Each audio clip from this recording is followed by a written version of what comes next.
August 16, 1977. Elvis Presley was found dead on his bathroom floor at Graceland. He was 42 years old and barely recognizable as the man who'd changed music forever. What happened in those final months, the isolation, the pills, the physical collapse reveals a tragedy that everyone saw coming, but nobody stopped. This is the story of how the king died alone in his castle. Chapter 1. The king who became a paychecks. Elvis Presley bought Graceland in 1957 when he was 22 years old. It was his dream, a mansion where he could escape the chaos of fame, be with family, and find peace. For 20 years, Graceland was his sanctuary. But by 1977, Graceland had become a prison. Elvis rarely left the property. He'd rearranged his entire life to avoid the outside world, sleeping during the day, awake all night, surrounded by a rotating cast of employees he called the Memphis Mafia. They weren't friends. They were paid companions who did whatever Elvis wanted, never questioning, never saying no. The mansion itself reflected Elvis's mental state. Rooms were dark, curtains always drawn. He'd covered windows with aluminum foil to block out sunlight. The famous jungle room, decorated with green shag carpet on the floor and ceiling, was where Elvis spent most of his time, lying on the couch, watching television, taking pills. He'd gained massive amounts of weight. Estimates suggest he weighed between 250 and 260 pounds at his death. His face was bloated from steroids and other medications. His legendary looks were gone. He wore sunglasses constantly, even indoors, hiding eyes that were often glazed and unfocused. Friends who visited were shocked. This wasn't the Elvis they remembered, the charismatic performer who'd revolutionized music. This was a sick, lonely man slowly killing himself while dozens of people watched and collected paychecks. Chapter 2. The pills that controlled everything. Elvis Presley was addicted to prescription medications, painkillers, sedatives, stimulants, anything doctors would prescribe. And doctors prescribed everything Elvis wanted. Dr. George Nicopolis, known as Dr. Nick, was Elvis's primary physician. In the 8 months before Elvis died, Dr. Nick prescribed over 5,000 pills and injectable medications. Elvis didn't think he was an addict. He insisted he only took prescription medications, not street drugs.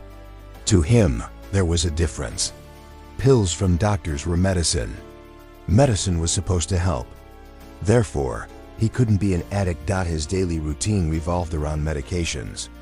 Pills to wake up, pills to perform, pills to calm down, pills to sleep. His body had built up such tolerance that normal doses didn't work anymore. He needed dangerous amounts just to function, or to feel what he thought was normal. The Memphis Mafia enabled everything. They'd pick up prescriptions from multiple doctors, ensuring Elvis always had supply. They'd help him when he was too drugged to walk. They'd clean up when he vomited from overdoses. They'd lie to concerned family members, insisting Elvis was fine. Why? Because Elvis paid them well. Because they enjoyed the lifestyle. Because questioning Elvis meant being fired. And none of them wanted to lose access to the money and glamour of being in his inner circle. So they watched him deteriorate and did nothing except enable the addiction that was killing him. Chapter 3. The performances that showed his decline. Despite his condition, Elvis kept performing. He needed the money. Years of mismanagement and excessive spending meant he was constantly in debt despite earning millions. And maybe he needed the validation, the proof that he was still the king even though his body was falling apart. But his performances in 1976 and 1977 were painful to watch. He'd forget lyrics, slur his words, need assistance getting on and off stage. He'd gain weight between shows, appearing heavier each time. Sometimes he'd ramble incoherently between songs. Other times he'd seem semi-conscious, going through the motions without any energy or passion.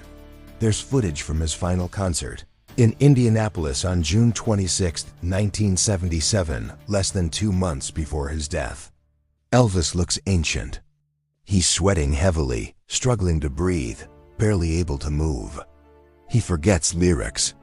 He needs a chair brought on stage because he can't stand for the full performance. The audience applauded anyway. They were seeing Elvis Presley, and that was enough. They didn't want to acknowledge that their idol was dying in front of them. Or maybe they didn't care. Maybe the mythology was more important than the man-dot. After that final show, Elvis returned to Graceland. He'd never perform again. For the next 7 weeks, he'd barely leave the house, spending his days and nights in a drug-induced haze, eating massive amounts of food, watching television, and waiting to die, though he'd never have admitted that's what he was doing. Chapter 4. The relationships that couldn't save him. Elvis's personal relationships were as broken as his body.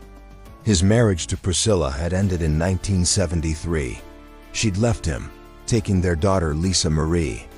Unable to tolerate his addiction and controlling behavior anymore. After the divorce, Elvis had a series of girlfriends, young women who were awed by his fame, but eventually horrified by his lifestyle. Ginger Alden was with him at the end, engaged to Elvis but clearly uncomfortable with the reality of being with a dying addict. His relationship with Lisa Marie was complicated. He loved his daughter desperately, but he was rarely present literally or emotionally. She'd visit Graceland and find her father incoherent, barely recognizing her. She was 9 years old when he died. Old enough to remember, too young to understand. His father, Vernon Presley, lived on the Graceland property and watched his sons decline with helpless despair. He'd tried interventions, hired doctors, begged Elvis to get help. But Elvis was in denial, and Vernon was financially dependent on him. The dynamic made it impossible for Vernon to force the issue. The Memphis Mafia, the paid friends, weren't real relationships. They were transactions. Elvis paid for their loyalty, their silence, their willingness to enable his self-destruction. When he died, most of them wrote books and gave interviews, profiting from his death the same way they'd profited from his life. Chapter 5. The isolation that killed him. By the summer of 1977, Elvis was almost completely isolated. He'd cut off old friends who'd tried to confront him about his addiction. He'd fired employees who'd questioned his behavior. He was surrounded by yes men who'd do anything for money and people who were too afraid to tell him the truth. Graceland became a bubble cut off from reality, operating on Elvis's distorted schedule and rules. He'd sleep all day, wake around 3 or 4 p.m., eat massive meals, take pills, watch television, and occasionally go to the basement to play racquetball. That was his life.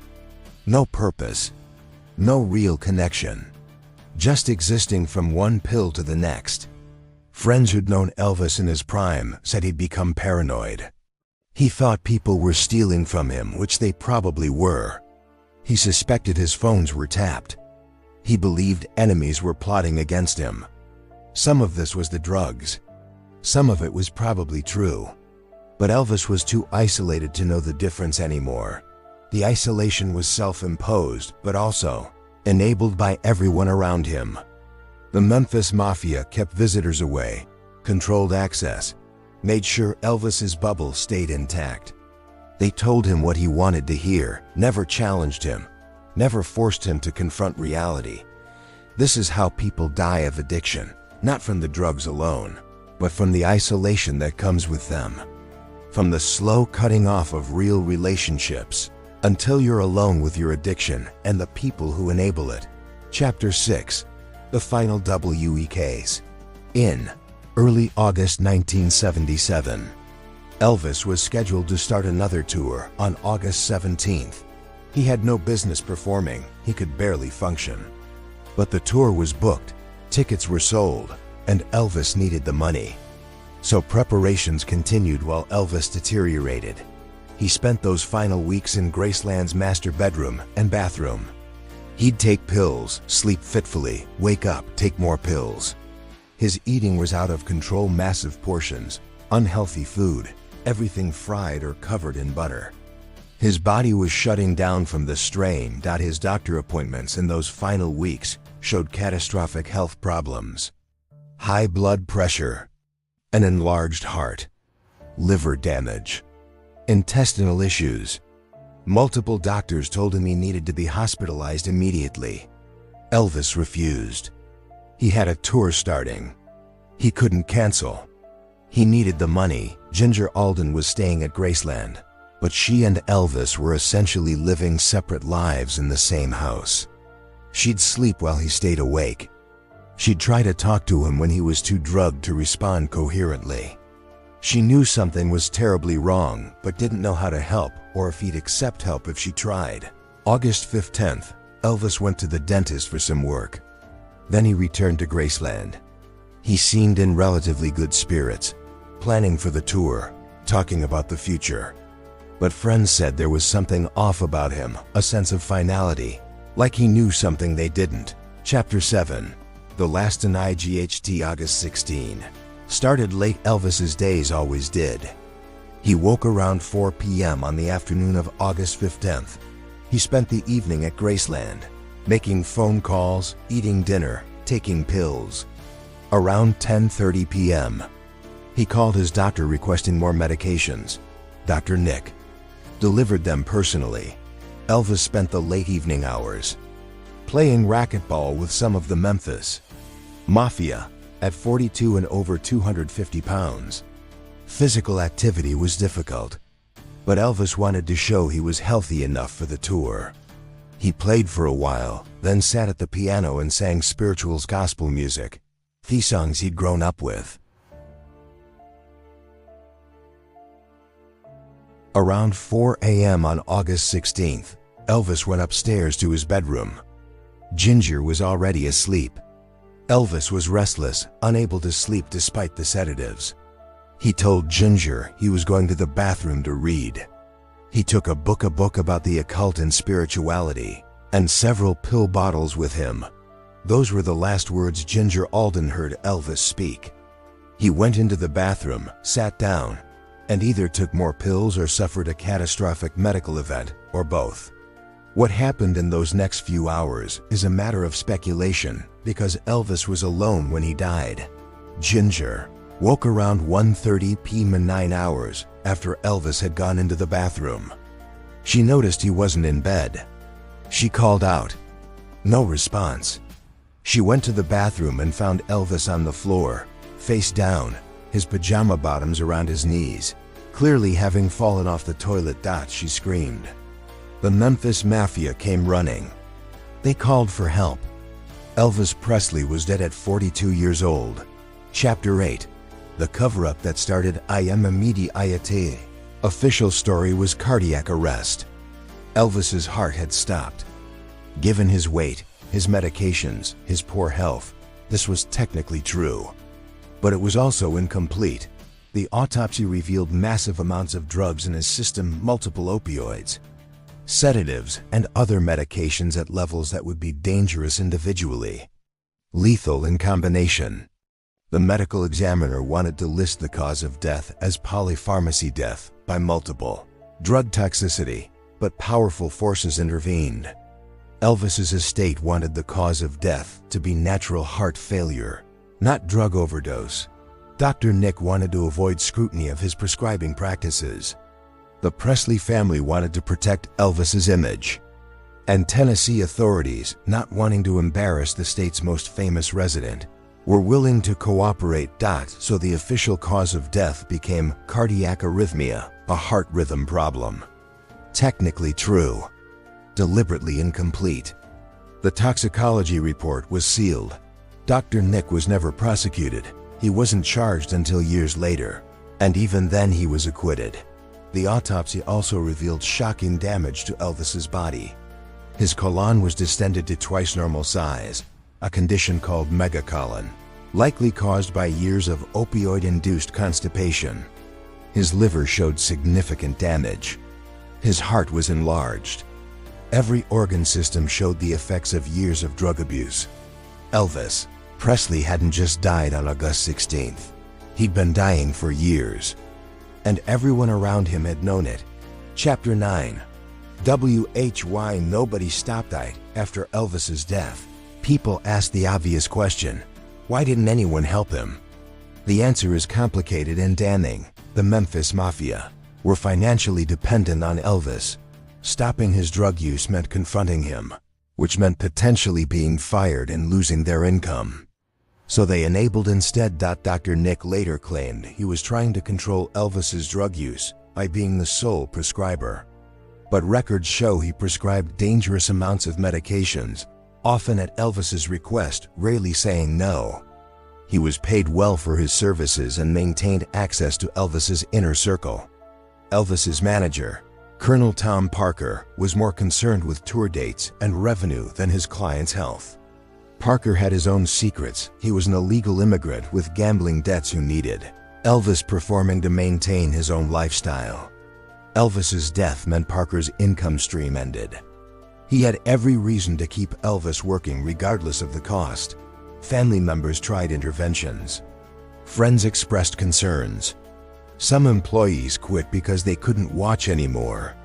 But nobody had the combination of access, authority, and willingness to force Elvis into treatment against his will. And Elvis himself was in denial. He didn't believe he was an addict. He thought he could control it. He convinced himself the pills were medicine, not drugs. By the time he might have accepted reality, he was too far gone to make that choice. Chapter 10. The Legacy of a Lonely. Elvis Presley died alone on a bathroom floor, probably having suffered a heart attack while heavily drugged and straining from severe constipation.